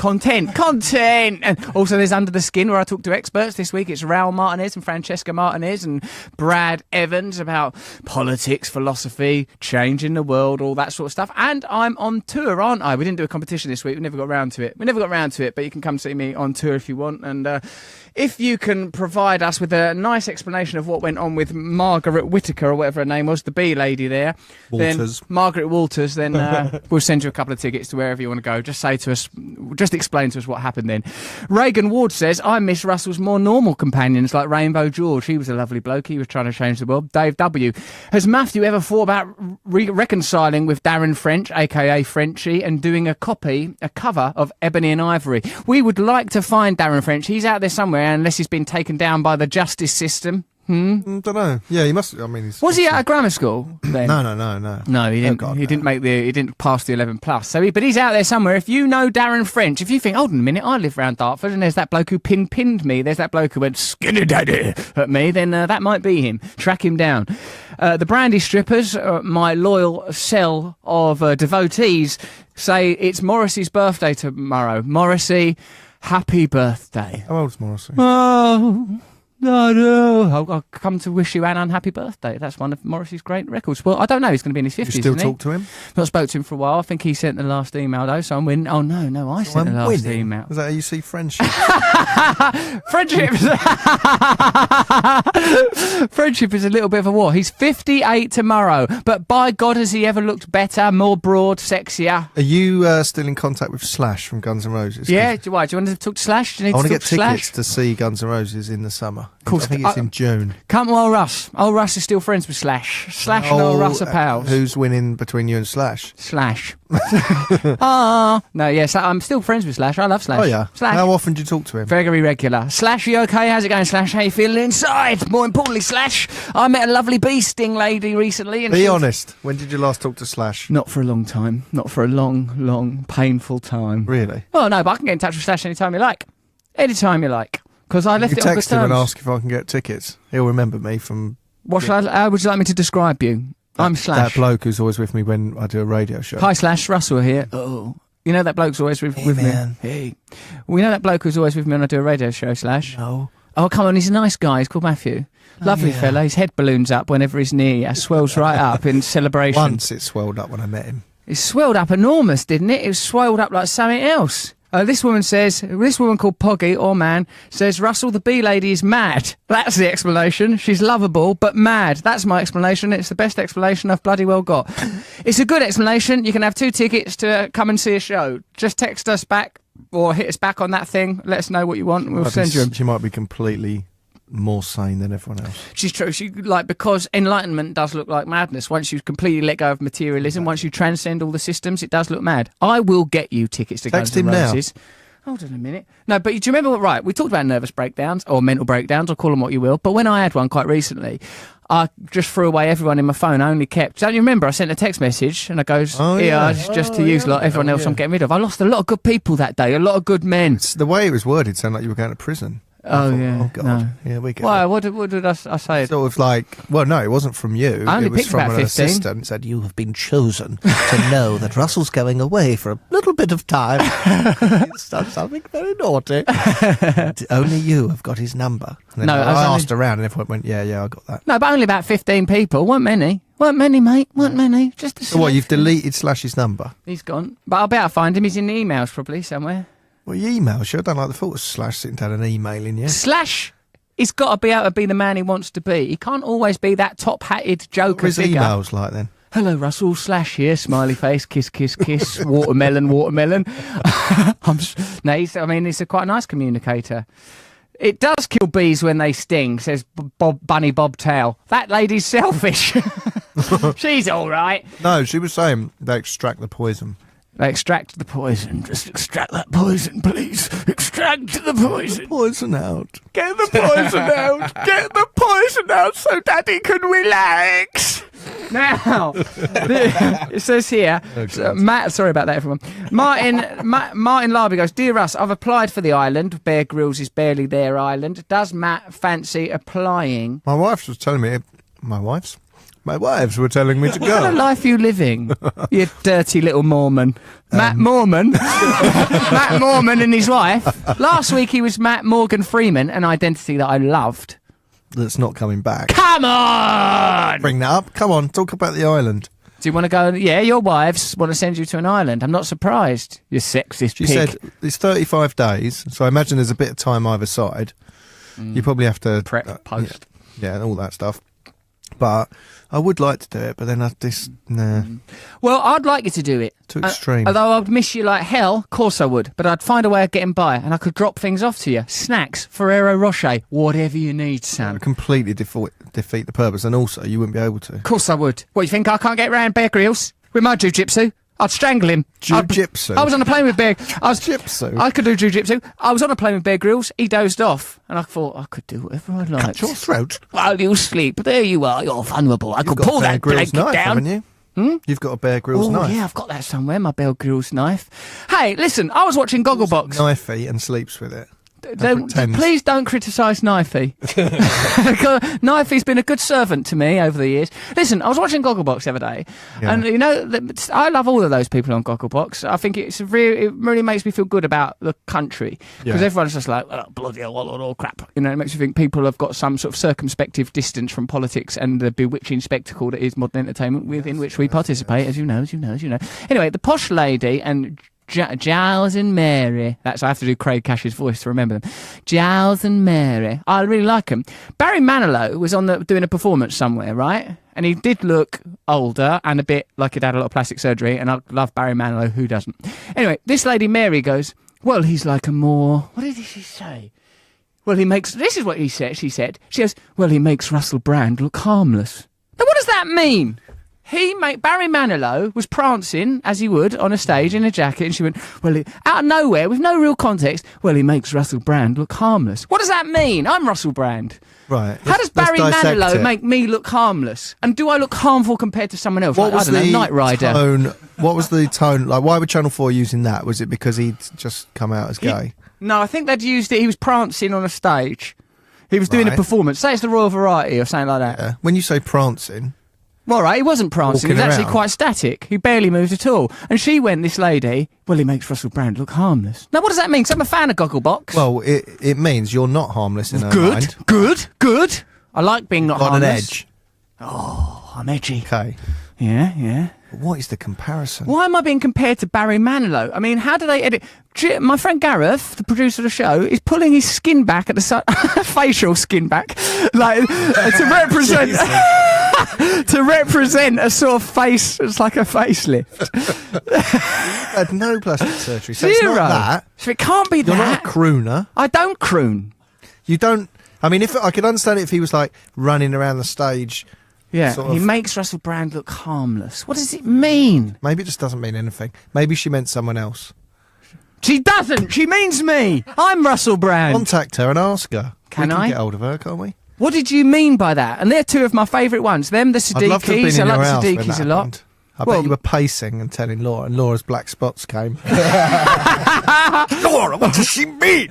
Dum dum dum dum, she's just insulted you quite casually. Dum dum dum dum, you've been abused on primetime TV. Dum dum dum dum, so if you want to be famous, you should remember that occasionally you'll be deeply hurt. Dum dum dum. Must be odd when your own name is Bounces back at you out of a used telly. like that. Yeah. And on our Big Heads, you know that programme? Of course you don't. There's a programme called Big I Heads. saw it. It's With so people running fun. around with big heads. Yeah. No. Yeah, they got a I mean, ruffle on it. It's like It's a Knockout, right? A big comical Right. big head. Right. And one of them was I Am. Really? Yeah, me running around with my own big head. It wasn't me, of course. It was a caricature of me, which on some days I can be, as you know. So what the hell is going on? It's fame, isn't it? It's the price of fame. Price of fame, We'll baby. one day see someone running around with a massive version of your head. In the end, that's like the sort of thing Sartre would have said. If you want to be famous, know that in the future, for 15 minutes, Warhol, I don't know, you will see someone with a massive version of your head running along a catwalk racing against Hillary Clinton and Will.i.am. That's quite famous. You're in good company there, really. In the world of comically large heads running the wrong way up a runway. No, that means you're in the context of Hillary Clinton, right? Putin was on the show. Putin. Yeah. That's good. That's good. good. Maybe I will get back into overthrowing government. Maybe It the was big fun. head version of you will go on to great success. Let's get behind this guy, because I think he had real pluck.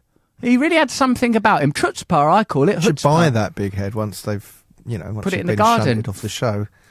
What? Once your name's dragged through the mud. Float it down the river. I'll live in that thing.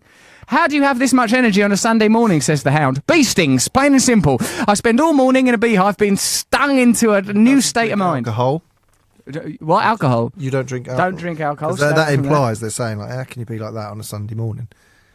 I was once in a music class, says Ellie. I called someone a D-head, just as everyone went quiet, and I got lobbed out of the class, and I had to wait for the headmaster to come down. My mum had to come in and get me, and instead of admonishing me, she admonished the school for thinking the word was anything more than vulgarity. Well done, Mum.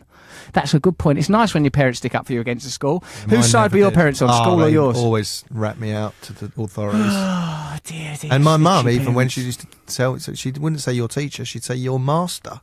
She used Just master. to really nail that one. You home. must respect your master. Yeah. Oh, I'm not having that. I'm not They were having called that. masters, but not. I don't know. Not since the 50s, probably. Now listen, at the beginning of this show I promised you entertainment, and I believe I've delivered that entertainment for a better Britain. Oh, is it happening now, is it? We're very nearly at the conclusion of this show. Now, thank God we had the foresight to employ a poet laureate. That man, whether he's helping the young, the elderly, the imprisoned or the vulnerable, will remain first and foremost a Freddie Frog scoffing poet. Here is that poet to summarise what you've just heard over the course of this show in the form of rhyme and poetry. It's Mr. G, everybody. Okay, this poem is called The Persistence of Existence. Man is a useless passion, such is the howl of his predicament. In search of his cursed whale, he sails between the twin points of his oblivion. Fame's beauty has eyes beholden, an elusive honeypot so golden, a sweetness so addictive as is the words we've spoken, as are the words we've written, from phallic-styled inscriptions, the writings on the wall to weigh daddy's skin with much conviction. For no man is an island, our passions hold us in their grip, before the final sting awaits us, offering us a lotus for us all to lick. Yes, G. Yes, he talked about existentialism, didn't he? He talked about the interconnectivity, didn't he? He talked about bee stings, he talked about lotus licking. It was all there if you listened for it. Hello, Russ, says Sammy Go. Come and visit Bagpuss in Canterbury next Monday before your show. He's being evicted soon and you cheer him up. There's someone called Bagpuss in Canterbury that's getting evicted. I will visit him. Send more details to Jenny May There's Finn like on Twitter and I'll come. A person called Bagpuss? I'm assuming, because I wish it was actual Bagpuss. Do you know who died? What? Do you know who died? No. The voice. bird. Waffle. What Yaffle? That's not true. Oh, it might have been him. Postgate, that not was Edward Oliver Postgate. No, he died a while ago. But the Crowman and Catweasel guy. Oh, no. John Pertwee, is he called? No, that was. So don't end on a bum note. I mean, Can't end on perhaps adverts. he's somewhere better. Is he? Oh, I'm confused. Catweasel. The signs come up. No, the man who played Catweasel and He's gone. Wurzel, don't worry. He was Him. very... I loved those shows. Those shows formed an I would integral have thought part he of was our already nature. dead, so I wish we'd known he was alive. Because we could have had him. We could have had him on the show. Why didn't we get to know him? Let's make sure that we cherish our elderly, that we love them, that we create a compassionate world where we hold one another together, where we look after the 95% at least, where we do our best to build a better Britain. Can we? If only there was a way that an X could mean something. This is Russell Brand on @RadioX or @RustyRockets. You can find me when you need me. I'm there. Now, if you want these things, they're available for money. Radio X. This evening. If you've been injured in an accident at work or on the road and it wasn't your fault, Gowing Law could help you win thousands in compensation. Like Miss Wood from Manchester, who we helped win over £3,500 for